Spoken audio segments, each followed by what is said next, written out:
একটা মানুষের শ্রাদ্ধকে কেন্দ্র করে প্রত্যেক বছর এখানে মেলা বসে। আর এই শ্রাদ্ধ করে ভগবান গোপীনাথ স্বয়ং। ভারতবর্ষের এমন একমাত্র মন্দির যেখানে ভগবান শ্রীকৃষ্ণ তার এক ভক্তের শ্রাদ্ধ করে নিজের হাতে। এমনটা শুনতে অবাক মনে হলেও এমনটাই বাস্তবে ঘটে বর্ধমানের অগ্রদ্বীপের গোপীনাথ মন্দিরে। এই মন্দিরে শ্রীকৃষ্ণের পূজা করা হয় গোপীনাথ রূপে। গোবিন্দ ঘোষ নামে একজন কৃষ্ণ ভক্ত অকালে তার স্ত্রী এবং পুত্রকে হারালে ভগবান গোপীনাথ তাকে স্বয়ং কথা দিয়েছিল সে তার পুত্রের দায়িত্ব পালন করবে এবং নিয়ম মেনে সে তার পরলৌকিক ক্রিয়া করবে। ভগবান কিন্তু তার কথার খেলাপ করেনি, তাই নিয়ম মেনে যুগের পর যুগ ধরে ভগবান গোপীনাথ 13 দিন কাঁচা বস্ত্র ধারণ করে এবং সমস্ত শাস্ত্রীয় নিয়ম অনুযায়ী মানব পিতার শ্রাদ্ধ করে চলেছে। ভক্তের বোঝা ভগবানে বয়। আর অগ্রদ্বীপের গোপীনাথ মন্দিরে আসলেই এমনটা দেখতে পাওয়া যায়। আমার সঙ্গে ভালোবেসে বলো জয় গোপীনাথ। এই অনুষ্ঠানের সূচনা হয় দোল পূর্ণিমার পরে কৃষ্ণা একাদশী তিথিতে। ঘোষ ঠাকুর তথা গোবিন্দ ঘোষের প্রয়াণ তিথি অনুসারে চিরে মহোৎসবের মধ্যে দিয়ে এই মেলার সূচনা। ওই দিন গোপীনাথের কোষ্ঠী পাথরের বিগ্রহ নিয়ে আসা হয় গোবিন্দ ঘোষের সমাধি মন্দিরে দেবতার হাত থেকে মানব পিতার কুশ এবং পিণ্ডদানের উদ্দেশ্যে। এই মেলা চলবে মূলত 3 দিন ব্যাপী। একাদশী, দ্বাদশী, ত্রয়োদশী পর্যন্ত এই উৎসব টানা চলবে। অগ্রদ্বীপে যে গোপীনাথের মেলাটা হয় সেই প্রসঙ্গে কথা বলতে গেলেই প্রথমেই জানতে হবে এই মেলাটা কেন হয়, কিসের জন্য হয়। অ্যাকচুয়ালি আমরা যখন যেখানে কোনো মেলা দেখি সেটা হয় কোনো না কোনো ধার্মিক অনুষ্ঠানকে কেন্দ্র করে বা কোনো না কোনো পুজোকে কেন্দ্র করে, কিন্তু এই মেলাটা সম্পূর্ণ হয় একটা শ্রাদ্ধ অনুষ্ঠানকে কেন্দ্র করে। আগে হ্যাঁ, এবার বলবেন মাথায় আসবে এটা কার শ্রাদ্ধ হয়, কেনই বা হয়, আর এই শ্রাদ্ধটা কেই বা করে। এই সবকটা প্রশ্নের উত্তর পেতে হলে এই ভিডিওটা সম্পূর্ণ দেখতে হবে। আজকে আমরা চলে এসেছি অগ্রদ্বীপের গোপীনাথ মন্দিরে, যেখানে ভগবান শ্রীকৃষ্ণ আজও 13 দিন কাঁচা বস্ত্র পরিধান করে তার মানব পিতার শ্রাদ্ধ করে। আগে হ্যাঁ, গোবিন্দ ঘোষ নামে একজন কৃষ্ণ ভক্ত অকালে তার স্ত্রী এবং পুত্রকে হারালে ভগবান গোপীনাথ তাকে স্বয়ং কথা দিয়েছিল সে তার পুত্রের দায়িত্ব পালন করবে এবং নিয়ম মেনে তার পরলৌকিক ক্রিয়া করবে। তাই নিয়ম মেনে ভগবান কৃষ্ণ আজও 13 দিন কাঁচা বস্ত্র পরিধান করে তার মানব পিতার শ্রাদ্ধ করে চলেছে। ভক্তের বোঝা ভগবানে বয়। আর অগ্রদ্বীপের গোপীনাথ মন্দিরে আসলেই এমনটা দেখতে পাওয়া যায়। আমার সঙ্গে একবার ভালোবেসে বলো জয় গোপীনাথ। স্থানীয় লোকমুখে কথিত আছে গোবিন্দ ঘোষ আগে ছিলেন শ্রীকৃষ্ণের অষ্টসখীর এক সখী, নাম ছিল রঙ্গবতী। শ্রীকৃষ্ণের অষ্টসখীদের মধ্যে সত্যভামা এবং অন্য অন্য সখীরা যেরকম শ্রীকৃষ্ণের সেবা করার সুযোগ পেয়েছিল, রঙ্গবতী ততটা পায়নি। তখন কাঁদতে কাঁদতে গোবিন্দর কাছে একটাই প্রার্থনা করেছিল, পরবর্তীকালে যখন তুমি জন্ম নেবে আমি হব তোমার প্রধান সেবক। প্রভু তখন বলেছিল, তুই আমার সেবা করবি ঠিক আছে, কিন্তু আমি যখন পরবর্তীকালে জন্ম নেব তোকে অনেক কাঁদতে হবে। তখন রঙ্গবতী বলেছিল, আপনি কাঁদাবেন আর আমি কাঁদবো, এর মধ্যে নতুনত্বের কী আছে প্রভু। পরবর্তীকালে শ্রীহরি নারায়ণ যখন চৈতন্য মহাপ্রভু রূপে জন্ম নিলেন, অপরদিকে গোবিন্দ ঘোষ হিসাবে জন্ম নিল রঙ্গবতী। এই গোবিন্দ ঘোষেরা 3 ভাই ছিল। গোবিন্দ ঘোষ প্রথম থেকেই মহাপ্রভুর একজন একনিষ্ঠ সেবক ছিল। মহাপ্রভু শ্রী শ্রী চৈতন্য দেব যখন নীলাচল আশ্রম থেকে ফিরছে, গোবিন্দ ঘোষ প্রভুর কাছে প্রার্থনা করলেন, আমিও আপনার মতো সন্ন্যাস নেব। তখন মহাপ্রভু বললেন, কাটোয়ার কাছে কোনো একটা জায়গায় বিশ্রাম নিয়ে সন্ন্যাস নিয়ে নিবি চল তাহলে। গোবিন্দ ঘোষকে নিয়ে ফিরছেন মহাপ্রভু। প্রভু তো অন্তর্যামী, প্রভু তো সব জানে কোথায় কী করতে হবে। অগ্রদ্বীপে নীলাকেন্দ্র স্থাপন করতে হবে। কথায় আছে না, পরিত্রাণায় সাধুনা বিনাশায় চ দুষ্কৃতা ধর্ম সংস্থা পুনর্থায় সংধাবামি যুগে যুগে। অর্থাৎ অধর্মের যেখানে স্থাপনা হয়ে যাবে সেখানে তো ধর্ম স্থাপন করতে প্রভুকে আসতেই হবে। অর্থাৎ এই অগ্রদ্বীপ ধামেও কোনো না কোনো জায়গায় অধর্মের স্থাপন হয়েছিল, এই জন্য প্রভুকে স্বয়ং আসতে হয়েছে এখানে ধর্ম স্থাপনা করতে। নৌকা করে তখন তারা দুজনে ফিরছে, অর্থাৎ মহাপ্রভু আর গোবিন্দ ঘোষ। হঠাৎ মহাপ্রভু বলে উঠল, ওয়ে গোবিন্দ, আর পারছি না, চলো এবার কোথাও একটা বিশ্রাম নিই। গঙ্গার পাড়ে একটা বটবৃক্ষের তলায় এসে দুজনে বিশ্রাম নিল। গোবিন্দ ঘোষ আর মহাপ্রভু স্থির করলো আজকে রাত্রিটা এখানে কাটিয়ে কালকে সকালে সন্ন্যাস গ্রহণ করে যে যার গন্তব্যে ফিরবে। খাওয়া দাওয়া অর্থাৎ সেবা করার পরে মহাপ্রভুর একটা অভ্যাস ছিল মুখ শুদ্ধি খাওয়ার, অর্থাৎ হরিতকি। সাধু সন্ন্যাসীদের যা হয়। গোবিন্দ ঘোষকে বলল, ওহে গোবিন্দ, যাও আমার মুখ শুদ্ধিটা নিয়ে এসো তো। গোবিন্দ ঘোষ তখন চিন্তায় পড়ে গেল, কারণ চারিদিকে তখন ঘুরঘুর করছে অন্ধকার আর জঙ্গল, কোথায় পাবে এত রাতে হরিতকি। প্রভু আদেশ করেছে, পালন তো করতেই হবে, যেরকম বলা সেরকম কাজ। বেরিয়ে পড়লো গোবিন্দ ঘোষ হরিতকি খুঁজতে। ঘন্টার পর ঘন্টা খোঁজার পরে একটা হরিতকি গাছতলায় কিছু হরিতকি পেল। সেই হরিতকি হাতে নিয়ে কিছু কটা ভাবলো, ইমা কালকে আবার তো প্রভু চাইবে আমার কাছে মুখ শুদ্ধি, তখন কোথায় পাবে। এই জন্য কিছু হরিতকি কাপড়ের খুঁড়ে বেঁধে নিল। এর মধ্যে থেকে একটা হরিতকি প্রভুকে দিয়ে বলল, এই নিন আপনার মুখ শুদ্ধি। সেদিনকার মতো যে যার রাতে শয়ন গ্রহণ করলো। পরের দিন আবার ঘুম থেকে উঠে সকলে আহ্নিক সেরে মহাপ্রভু গোবিন্দ ঘোষের কাছে মুখ শুদ্ধি চাইল এবং সঙ্গে সঙ্গে কাপড়ের খুঁত থেকে হরিতকিটা বের করে দিল। এবং মহাপ্রভু জিজ্ঞেস করলো গোবিন্দ ঘোষকে, ওই গোবিন্দ, কালকে মুখশুদ্ধি জোগাড় করতে এত সময় লাগালে, আজকে এত তাড়াতাড়ি কোথায় পেলে? তখন গোবিন্দ ঘোষ বলল, কালকে প্রভু আমি জানতাম আগামীকাল আপনি সেবা করার পর অবশ্যই আমার কাছে মুখশুদ্ধি চাইবেন, এই জন্য আমি সঞ্চয় করে রেখেছিলাম। তখন চৈতন্য মহাপ্রভু গোবিন্দ ঘোষকে বললেন, ওহে গোবিন্দ, তুমি কি করলে?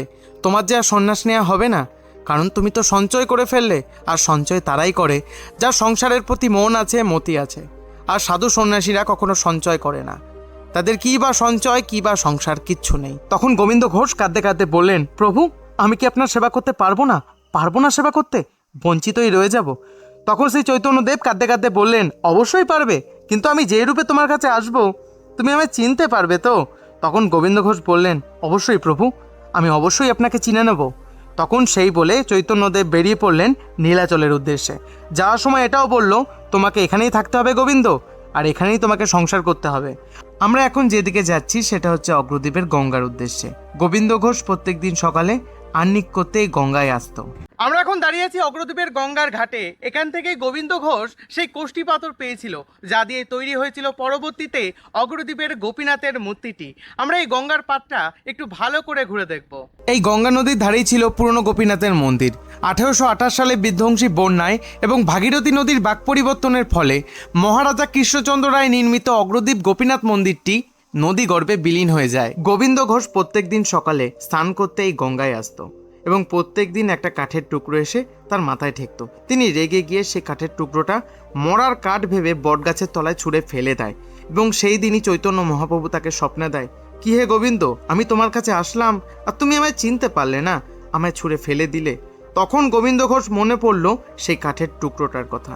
সেই কাঠের টুকরোটা স্বয়ং ভগবান, এবং পরের দিন কাঠের টুকরোটা আনতে গিয়ে দেখে সেই কাঠের টুকরোটা একটা কোষ্ঠী পাথরের রূপ ধারণ করেছে। তখন গোবিন্দ ঘোষ ভগবানকে কাঁদতে কাঁদতে বললেন, আমি তো পাথরের টুকরো ফেলিনি প্রভু, আমি তো ফেলেছিলাম একটা কাঠের টুকরো, ওটা পাথরের টুকরো হলো কি করে? তখন ভগবান বললেন, ওটাই আসলে কোষ্ঠী পাথর, ওর থেকেই তৈরি হবে একটা মূর্তি। আজই প্রভাতে আসবে এক ভাস্কর, সে এসে মূর্তি তৈরি করবে এবং পরে আমি এসে প্রতিষ্ঠা করে দিয়ে যাব, নামকরণ করে দিয়ে যাব। তখন গোবিন্দ ঘোষ বললেন, আপনি যা ভালো বুঝবেন প্রভু। টানা 3 দিন ধরে একটা বন্ধ ঘরে চলে এই মূর্তিটা তৈরির কাজ। স্বয়ং বিশ্বকর্মা এসে মূর্তিটা তৈরি করে। 3 দিন পরে যখন মূর্তি নির্মাণের কাজ শেষ হয়, তখন চৈতন্য মহাপ্রভু এই মূর্তিটা প্রতিষ্ঠা করে এবং নাম দেয় গোপীনাথ। মূর্তিটা নির্মাণ হয়ে যাওয়ার পর গোবিন্দ ঘোষ চৈতন্য মহাপ্রভুকে বলল, প্রভু আমি তো তোমার কাছে মূর্তি চাইনি, আমি তো স্বয়ং তোমায় চেয়েছিলাম, আমি চেয়েছিলাম স্বয়ং গৌরহরিকে, আমি চেয়েছিলাম তোমায়। তখন চৈতন্য মহাপ্রভু বলল, গোবিন্দ এই মূর্তিটার দিকে একবার তাকিয়ে দেখ তো, তুই কি দেখতে পাচ্ছিস?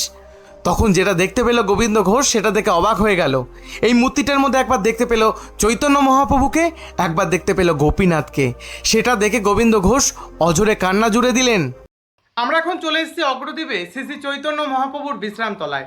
গোবিন্দ ঘোষের সঙ্গে একদিন ঘুরতে বেরিয়ে শ্রী শ্রী চৈতন্য মহাপ্রভু এই বিশ্রামতলাতেই বিশ্রাম গ্রহণ করেছিলেন।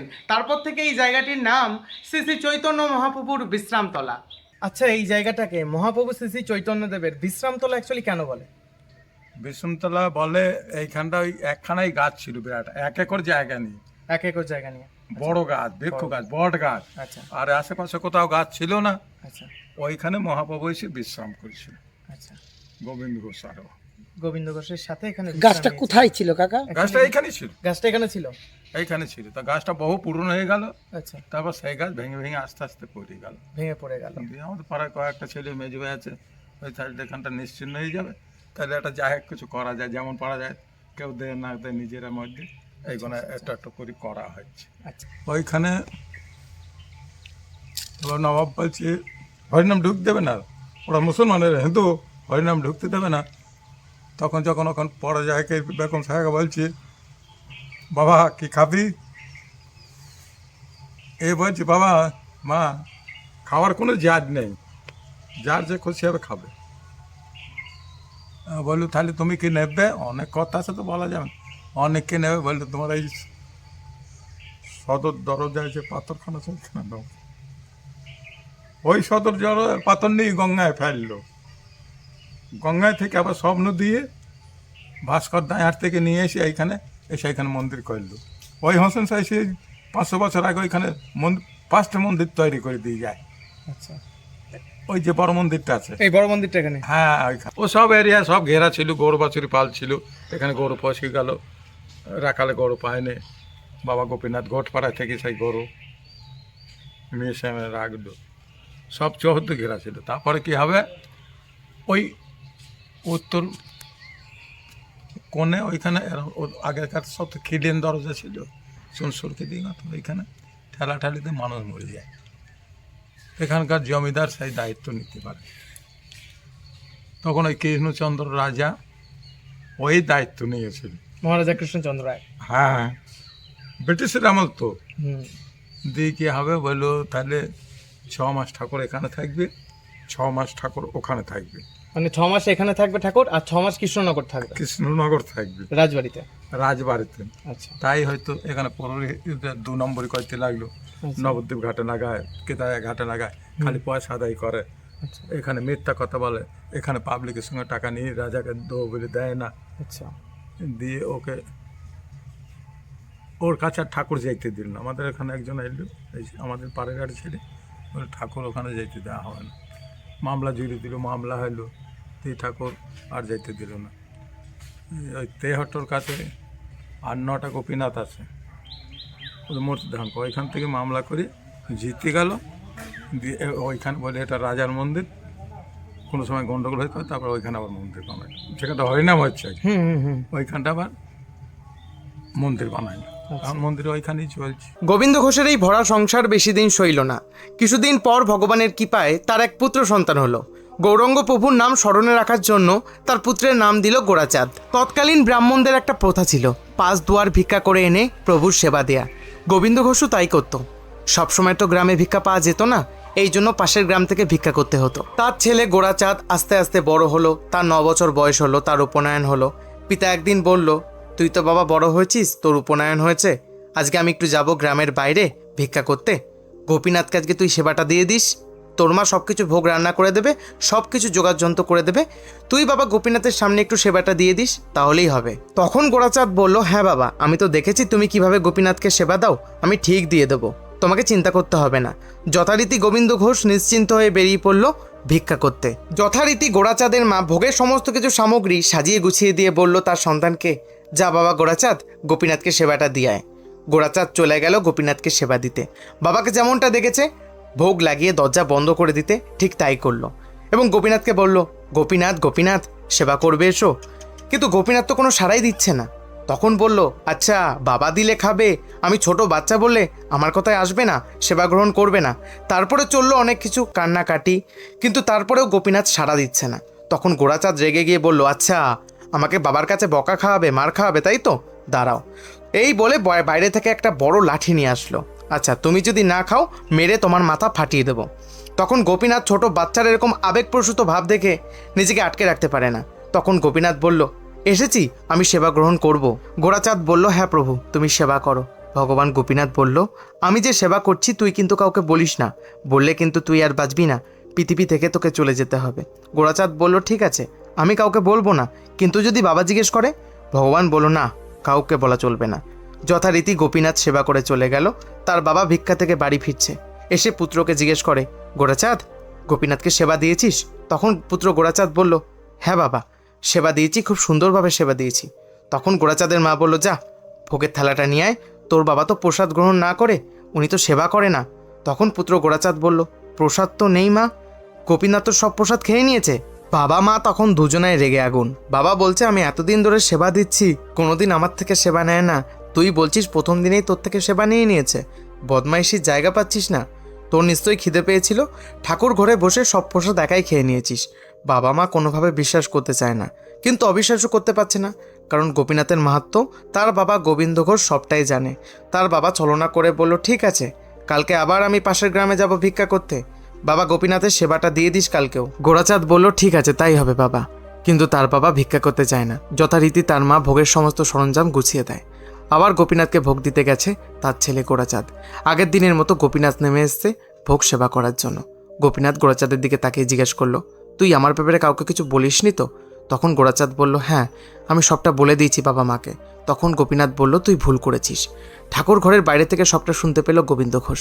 তখন গোবিন্দ ঘোষ বুঝতে পারলো তার ছেলে গোরাচাঁদ ঠিকই বলেছে, সত্যি প্রভু আমার ছেলের হাত থেকে প্রসাদ গ্রহণ করেছে। কাঁদতে কাঁদতে ঠাকুর ঘরে গিয়ে দেখে তার ছেলে মুখে রক্ত উঠে মারা গেছে। সেই সঙ্গে সন্তান শোকে কাতর হয়ে তার মাও মারা গেল। তখন গোবিন্দ ঘোষ বলল, হাই আমি কি করলাম। সে বুঝতে পারলো ছেলের সঙ্গে ছলনা করতে গিয়ে ছেলেকে হারিয়ে ফেলেছে। রীতিমতো গোবিন্দ ঘোষ গঙ্গার ধারে গিয়ে বসে বসে কাঁদে। গোপীনাথ, তুমি আমায় সংসার দিলে, তুমি আমায় সন্তান দিলে, তুমি আমায় সব কিছু দিলে, তুমি আবার আমার থেকে সব কিছু কেড়ে নিলে। এ কেমন তোমার ছলনা। গোপীনাথ, আমি তোমার সেবাও দেব না, আমি প্রাণ ত্যাগ করব। এবং রাতে ছোট্ট ছেলে হয়ে স্বপ্নে আসলো স্বয়ং গোপীনাথ নিজে। গোবিন্দ ঘোষকে জিজ্ঞেস করলো, কি হয়েছে, তুমি কাঁদছো কেন? গোবিন্দ ঘোষ বলল, গোপীনাথ, তুমি আমার সঙ্গে ছলনা কেন করলে? আমি তোমার সেবা করব না। আমাকে কেন সংসার করালে আমাকে দিয়ে? সন্তানই বা কেন দিলে? আর দিলেই যখন কেড়ে নিলে কেন? গোপীনাথ বলেছে, কে বলেছে তোমার সন্তান নেই? আমি তো আছি, আমি তোমার সন্তান। তখন গোবিন্দ ঘোষ বলল, তুমি থেকে আমার কি হবে? তুমি কি আমার মৃত্যুর পর শেষক্রিয়া করবে? আমার জন্য কাছা পড়বে? আমার শ্রাদ্ধ করবে? তখন গোপীনাথ বলল, অবশ্যই আমি তোমার শ্রাদ্ধ করব, আমি তোমার জন্য কাছা পড়ব। তোমার ছেলে থাকলে তো একবার করতো, আমি যুগ যুগ ধরে তোমার জন্য করব। তখন গোবিন্দ ঘোষ তাও বিশ্বাস করতে চায় না, ভাবছে আবার ছলনা করছে গোপীনাথ। তারপর গোপীনাথ ওখান থেকে চলে গেল। গোবিন্দ ঘোষের কি মনে হলো, গোপীনাথ যখন বলছে, যা আমার জল ফুল জোটে তাই দিই। আমরা এখন যাচ্ছি শ্রী শ্রী গোবিন্দ ঘোষ ঠাকুরের সমাধি মন্দিরে, অর্থাৎ যেখানে গোবিন্দ ঘোষ ঠাকুরকে সমাধিস্থ করা হয়েছে। ভগবান গোপীনাথ স্বয়ং এই মন্দিরে আসে তার মানস পিতার শেষ ক্রিয়া সম্পাদন করতে, অর্থাৎ শ্রাদ্ধ করতে। আমরা এখন চলে এসেছি অগ্রদ্বীপে শ্রী শ্রী গোবিন্দ ঘোষের সমাধি মন্দিরের সামনে। ভগবান শ্রীকৃষ্ণ 13 দিন কাঁচা বস্ত্র ধারণ করে তার মানব পিতার শ্রাদ্ধ করে। গোবিন্দ ঘোষ নামে একজন কৃষ্ণ ভক্ত অকালে তার স্ত্রী এবং পুত্রকে হারালে ভগবান শ্রীকৃষ্ণ তাকে স্বয়ং কথা দিয়েছিল সে তার পুত্রের দায়িত্ব পালন করবে, অর্থাৎ তার পরলৌকিক ক্রিয়া করবে। তাই জন্য নিয়ম মেনে ভগবান শ্রীকৃষ্ণ 13 দিন কাঁচা বস্ত্র ধারণ করে এই সমাধি মন্দিরেই কিন্তু শ্রাদ্ধ পালন করে। ভক্তের বোঝা ভগবানে বয়, আর অগ্রদ্বীপে আসলেই এমনটা দেখতে পাওয়া যায়। আমার সঙ্গে ভালোবেসে বলো, জয় গোপীনাথ। তারপরে একদিন গোবিন্দ ঘোষ ভিক্ষা করতে গেল। তখন কিছু সাধু সন্ন্যাসীরা আসলো, গোবিন্দ ঘোষকে ডাকলো, কিন্তু বাড়িতে তো কেউ নেই। তখন গোপীনাথ স্বয়ং সন্তান রূপে বেরিয়ে আসলো। তখন বলল, আসুন সাধু মহারাজেরা, আসুন বসুন, সেবা নিন। গোপীনাথ ওদেরকে বসতে দিল, কিন্তু সেবা কি দেবে, ঘরে তো কিছুই নেই। তখন ওই গ্রামে মধু ময়রা বলে একটা ময়রা থাকতো। তখন গোপীনাথ সেই ময়রার দোকানে গিয়ে বলে, আমি গোবিন্দ ঘোষের ছেলে, আমায় কিছু মিষ্টি দিন, আমার বাড়িতে কিছু সাধু সন্ন্যাসীরা এসছে, সেবা দিতে হবে। তখন মধু ময়রা বলে, তুমি কি বলছো এসব? গোবিন্দ ঘোষের ছেলে বউ কিছুদিন আগে মারা গেছে, তুমি মিথ্যা কথা কেন বলছো? তখন গোপীনাথ বলল, আমি সত্যিই গোবিন্দ ঘোষের ছেলে। যদি আপনার বিশ্বাস না হয় আমার হাতের বাঁশিটা বাঁধা রাখুন, আমার বাবা এসে টাকা দিয়ে ছাড়িয়ে নিয়ে যাবে। মধু ময়রা তখন বলে, যাও তুমি মিষ্টি নিয়ে যাও, তোমার বাবা আসলে তোমার বাবার কাছ থেকে আমি টাকা বুঝে নেব। মিষ্টি নিয়ে আসে স্বয়ং গোপীনাথ, সাধু সন্ন্যাসীদের সেবা দেয়, খুব ভালো করে সেবা দেয়। সাধু সন্ন্যাসীরা তৃপ্তি লাভ করে। সাধু সন্ন্যাসীরা যখন বেরিয়ে যাচ্ছে তখন হঠাৎ গোবিন্দ ঘোষের সঙ্গে দেখা। কি ব্যাপার গোবিন্দ, তোমার বাড়িতে এলাম কিন্তু তোমার দেখা পেলাম না। তুমি না থাকলেও তোমার সন্তান যার সেবা দিয়েছে আমাদের মন ভরে গেছে, অতুলনীয়। তুমিও যেমন তোমার সন্তানও ঠিক তেমন। তখন গোবিন্দ ঘোষ বলল, আমার সন্তান? এই বলে তাড়াহুড়ো করে বাড়ি ফিরছে। কে আমার সন্তান? দেখি তো কে সেবা দিয়েছে সাধু সন্ন্যাসীদের। তখন পথে মধু ময়রার সঙ্গে দেখা। গোবিন্দ ঘোষকে বলে, তুমি সাধু সন্ন্যাসী হয়ে আমায় মিথ্যা কথা বলো, তোমার যে 2টো সন্তান। বলনি তো গোবিন্দ? হ্যাঁ গোবিন্দ, তোমার এক সন্তান এসে আমার কাছ থেকে মিষ্টি নিয়ে গেল, বললো বাড়িতে সাধু সন্ন্যাসীরা এসে সেবা দেবে। আমি মিষ্টি দিতে চাইনি, কিন্তু সে তার হাতের বাঁশিটা আমার কাছে বাঁধা রাখতে চেয়েছিল। এই কথা শুনে গোবিন্দ ঘোষ তার বাড়ির দিকে দৌড় দিল। গোপীনাথের হাতের বাঁশিটা এনে বলল, দেখো তো এই বাঁশিটা নাকি? তখন মধু ময়রা বলল, হ্যাঁ এই বাঁশিটাই তো তোমার ছেলে নিয়ে এসেছিল আমার কাছে বাধা দেওয়ার জন্য। এই কথা শুনে গোবিন্দ ঘোষের মাথা ঘুরে গেল, সে ওখানেই পড়ে গেল, অঝরে কাঁদতে থাকলো। তখন ওইখানেই প্রাণত্যাগ করলো গোবিন্দ ঘোষ। গোবিন্দ ঘোষ প্রাণত্যাগ করার পরেই গোবিন্দ ঘোষের গৃহ থেকে ভেসে আসলো অঝরে কান্নার আওয়াজ। একটা ছেলে যেমন পিতার মৃত্যুতে কান্না করে, ঠিক সেরকম কান্নার আওয়াজ মন্দির চত্বর দিয়ে শোনা যাচ্ছে। ওইখানকার একটা স্থানীয় ব্রাহ্মণকে স্বয়ং গোপীনাথ স্বপ্ন দিল, আমার পিতা মারা গেছে, আমি কাঁচা বস্ত্র ধারণ করে সমস্ত ক্রিয়া সম্পাদন করব। আমার পিতার অন্তিম ক্রিয়াতে যেন কোনো ত্রুটি না হয়। ভগবান গোপীনাথ আরও বলে, মানুষ মারা গেলে শ্রাদ্ধ একবার হয়, কিন্তু আমি শ্রাদ্ধ যুগ যুগ ধরে করব। এই তিথিতে এই দিনে আমি শ্রাদ্ধ করব। ভক্তের বোঝা স্বয়ং ভগবান বয়, এটাই হচ্ছে তার উদাহরণ। যতদিন গোপীনাথ থাকবে ততদিন তার মানুষ পিতা গোবিন্দ ঘোষের শ্রাদ্ধ দেওয়া হবে স্বয়ং গোপীনাথের হাত দিয়ে। ভক্তের বোঝা নাকি ভগবানে বয়, এমনটা শুনতে পাওয়া যায়, কিন্তু এমনটা দেখতেও পাওয়া যায় অগ্রদ্বীপে গোপীনাথের আশ্রমে। সংসার ধর্ম পালনে আগ্রহী হলে অল্প দিনের মধ্যে সে তার স্ত্রী পুত্রকে হারায়। গোপীনাথ সেবায় নিজের জীবনকে উৎসর্গ করে গোবিন্দ ঘোষ। প্রচলিত লোকগাথা থেকে জানা যায়, বৃদ্ধ বয়সে তিনি তার পরলৌকিক ক্রিয়া নিয়ে মূর্ষে পড়ে।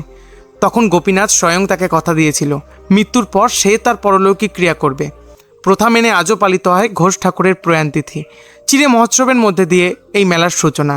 মন্দির থেকে গোপীনাথের বিগ্রহকে কাছা পরিয়ে আনা হয় গোবিন্দ ঘোষ ঠাকুরের সমাধি মন্দিরে। দেবতার হাত দিয়ে মানব পিতার কুশ এবং পিণ্ড দান করা হয়। আগত পুণ্যার্থীরা এদিন অরন্ধন পালন করে। দ্বিতীয় দিনে অন্ন মহোৎসব, তৃতীয় দিনে গঙ্গা স্নান, চতুর্থ দিনে স্থানীয়ভাবে পালিত হয় এবং গোপীনাথের দোলের মাধ্যমে এই অনুষ্ঠান শেষ হয়।